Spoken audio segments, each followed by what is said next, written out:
but faster than I wanted it to be. 30-06 John here, and today what I'm going to be talking about is my attempts at making subsonic 223 Remington loads and also reduced velocity 223 Remington loads. So keep on watching, and I hope you enjoyed the video.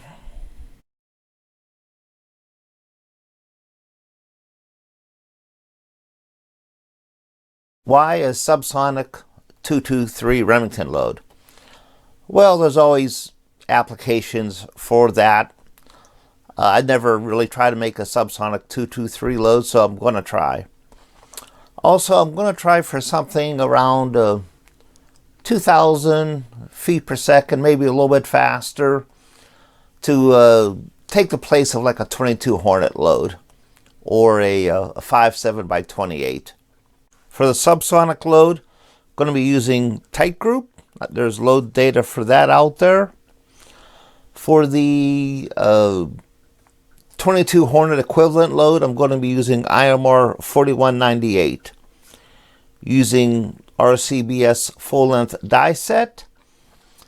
For bullets, I'm going to be using, I have a whole pile of these 55 grain FMJ bullets. These were some bulk purchase. I have a whole box of them here.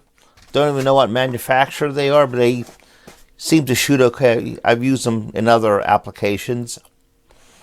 For primers, it's a little bit controversial. I'm using Remington 6.5 small rifle primers. Now it says here not used for high pressure cartridges, not for 223.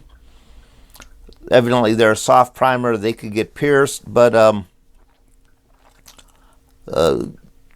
in this application for the loads I'm using, which are actually low pressure loads, these should work fine. I have a bunch of these primers, I want to use them up. The subsonic load data is coming from the Hodgdon 2025 Annual Manual of Reloading. In it they have load data for a 55 grain FMJ using tight group, so I'll be using that load. For the 22 Hornet equivalent loads, I'll be using the Lyman 51st edition reloading handbook. In the 223 section, they do have a section using hard cast lead bullets, but I'm going to be using full metal jacket bullets, so I'll use a mid-range load. All of these loads are low pressure, so I'm not worried about really any problems. And like I said, I'll be using a IMR 4198.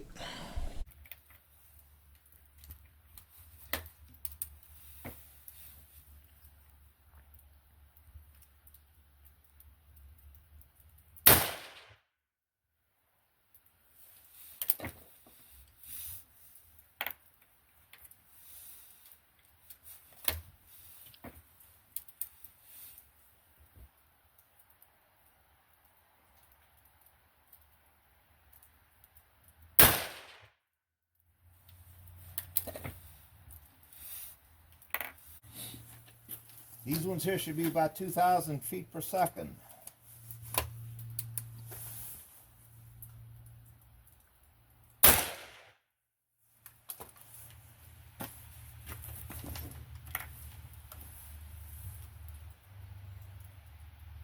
$2,083.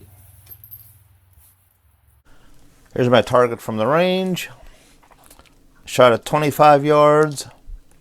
First load I tried was the supposedly subsonic load, 55 grain FMJ, 3.6 grains of tight group, Remington 6.5 small rifle primer.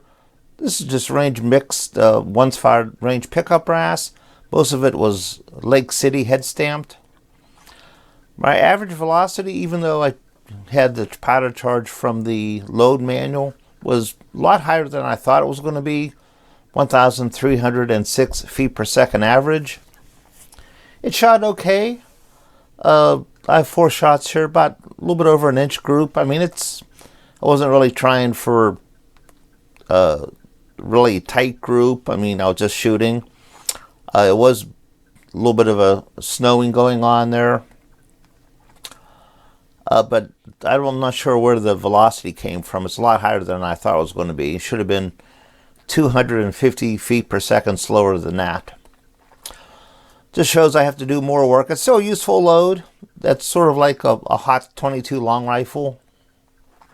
My next load, the same load except I used 13.0 grains of IMR 4198. My average velocity was 2,083 feet per second. That's almost exactly what I was looking for.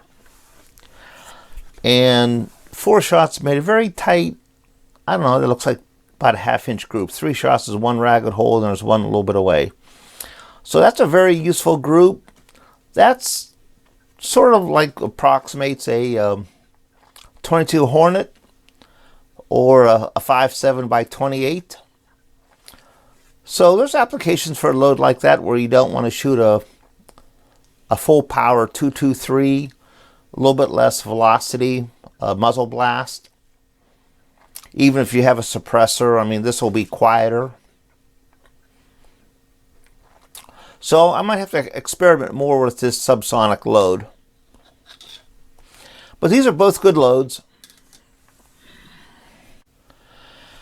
That's all that I have for today, everyone. Hey, thanks for watching. Everyone, stay safe and have a nice day.